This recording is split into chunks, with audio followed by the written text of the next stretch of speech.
Okay, what's up everyone? Today we're gonna work out a sequence. It starts from the guard and it ends up doing a series of, I think about like 8 or 9 submissions. If you happy and you know it, clap your hands. If you happy and you know it, clap your hands. If you happy and you know it and you really wanna show it. If you happy and you know it, clap your hands. If one person does defensive moves, they go to block this, they go to trap that, they go to do this. It's meant to counter each of those moves. So that's what we're gonna go through. So here we go. The first thing we're gonna do is we're gonna do a grip break.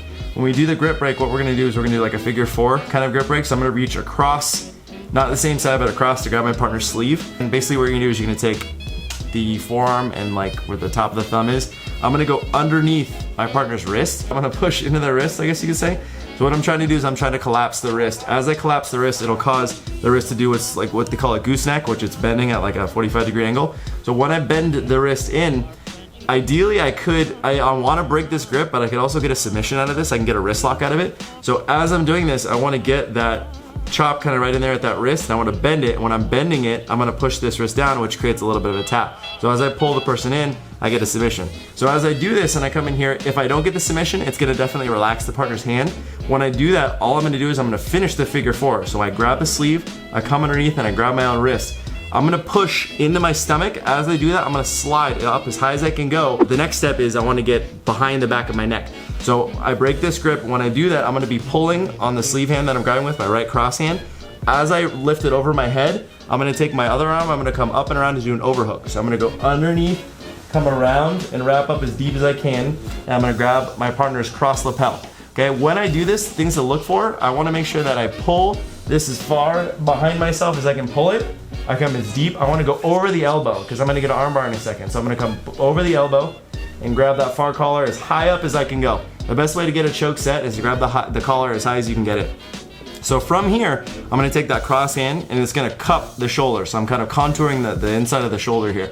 When I do that, I'm going to cup it. I'm going to roll the shoulder back.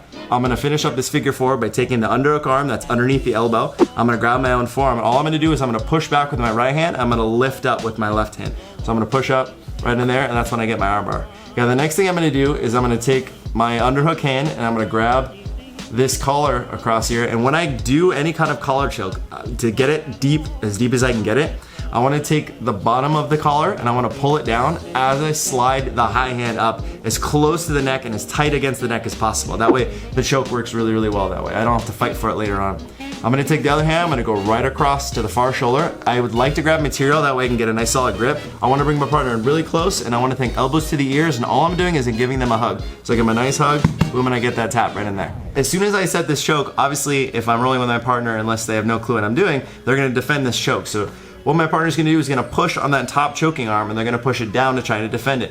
When that happens, what I'm gonna do a little sneaky. I'm gonna take my underhook hand, I'm gonna grab that sleeve underneath there, and as I grab it, I'm gonna pull it across my body. I'm gonna take one hand and go behind, right on the tricep, I'm gonna bring the arm across.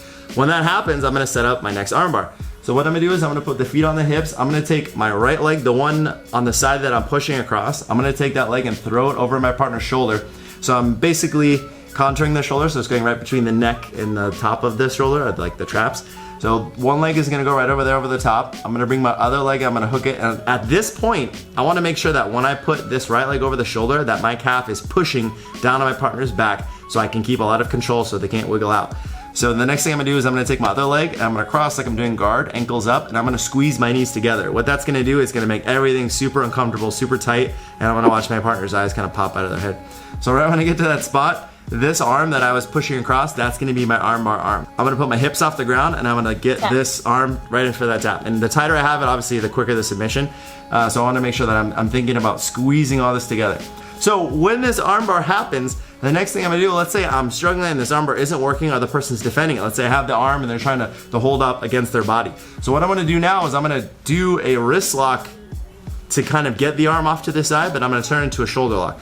So when I do this, I'm gonna bring the arm across the body. I'm gonna get the wrist lock set up. When we're doing this wrist lock, if you're not familiar with wrist locks, both thumbs are gonna go right below the knuckle line and they're gonna be side by side, like I'm doing like a, like Purple Rain bird kind of thing from Prince. So I'm gonna go palms to the back of the hand, thumbs below the knuckle line, and I'm gonna overlap my fingers on either side like this, okay? Like I'm playing a Game Boy from like 1989. Okay, so thumbs on the back of the knuckle line, and I'm gonna bring it across. When I bring this across, I'm gonna twist the palm away from me, so it's gonna face more towards the mat. I'm gonna push down all the way back to kind of set up almost like an Americana meets a wrist lock. So let's say that they go to defend that. In the heat of the moment, if I'm shoulder locking this arm and this person's trying to defend it, they're gonna try and bring it through. So what I'm gonna do is I'm gonna take my left leg, I'm gonna put it on my partner's hip, I'm gonna bring it up, and I'm gonna have this leg and twist my hips off to the side, which is gonna set up my triangle choke. And if we're really rolling, I doubt this person's gonna pull this arm through, especially she's a blue belt, she likes the triangle choke. She's probably not gonna do that. So even if I get this arm to where it's like on the chest, that's as deep as I need to go. I'm pretty confident that I can set up a triangle choke even if her hand is halfway past. If her elbow is past my thigh, I'm pretty sure that I'm good to go with that triangle choke, so I wouldn't really worry about it. You really wanna make sure that as you set up this submission, if you really wanna make this work, is that I'm selling it. I'm gonna try and bring this across, and I'm gonna fight all the way until they're trying to bring it close to them. That's when I'm gonna shoot that leg through. So while I do this, foot is on the hip, my hips come off the ground, and I'm gonna switch off to my right to get that angle. My hips come off the ground, the arm's gonna come across, I get that head control. I wanna come down with my foot dropping, which is body weight coming down. As soon as the body weight comes down, I have that sweet angle off to that right side. My foot comes right over the top. All I have to do is literally put this foot to the floor, and there's the tap out right there, okay? So that'll be my next submission. Now let's say that I have this triangle choke, and the next move from here is the counter. So the counter to this, she's gonna posture herself up, and she wanna get her arms underneath her. So when this comes to fruition, obviously I have an armbar here, but if the person goes behind me to defend it, which most people do, my next move is gonna be the Umaplata.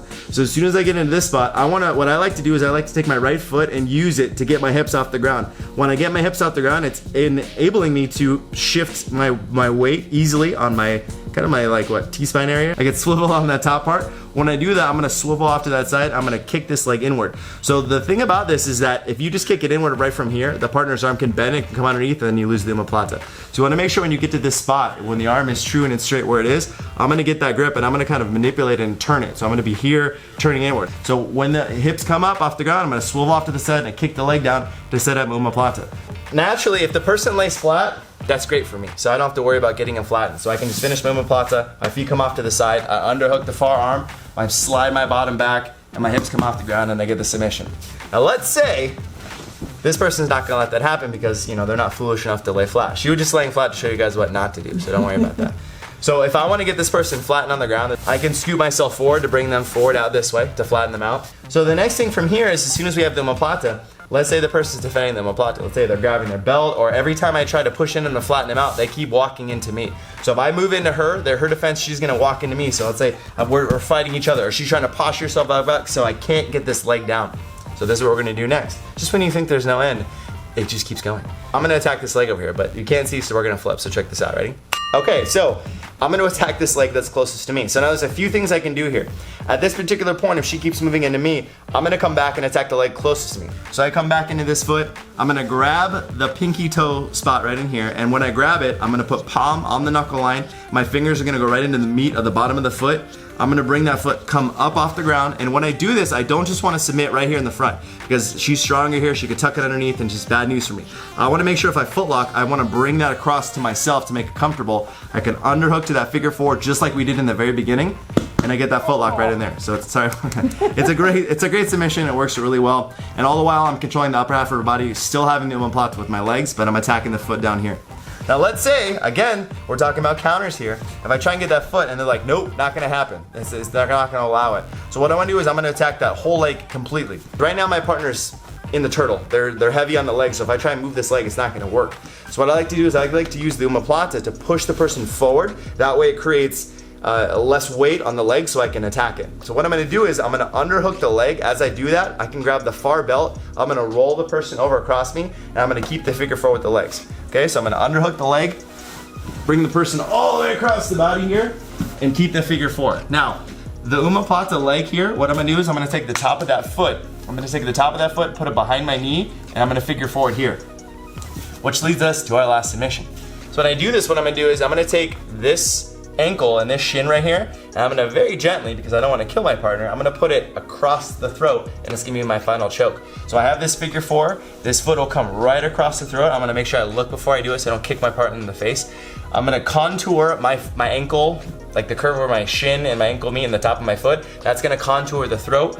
So what I'm gonna do is I'm gonna get that figure 4. All I need to do is I sit back and the submission is just right then and there it happens. So thank you guys so much for watching. I hope you had a lot of fun. This is Becky. Becky is gonna be in some videos later teaching us how to get strong and lift some kettlebells and stuff. So be looking out for that. These are all meant for if you already have a basic understanding of Jiu-Jitsu on like the basic level, like mid white belt to higher white belt to blue and even above. These are meant for people who already understand the submissions. But basically this is just to show you a pathway. This is all what this is all about. From what my understanding is the journey, we're both blue belts, so the journey into purple is about taking what we already know and making it into a story, and learning the words and then creating beautiful sentences, beautiful poetry. We're trying to make moves turn into other moves, into pathways, into transitions, and we're trying to clean all that up to make it a symphony. That's kind of the goal. That's what it is. I just got real deep, so sorry about that. So I hope you guys enjoyed watching. Please tune in every Monday and subscribe to the channel so that way you don't miss anything. Leave a comment in the comments below. Let us know what you thought, whether if you hated it or you loved it. And that's pretty much it. So thank you guys so much for watching. Anything else you want to add? Bye. Okay, good. Bye. Tongue Sue.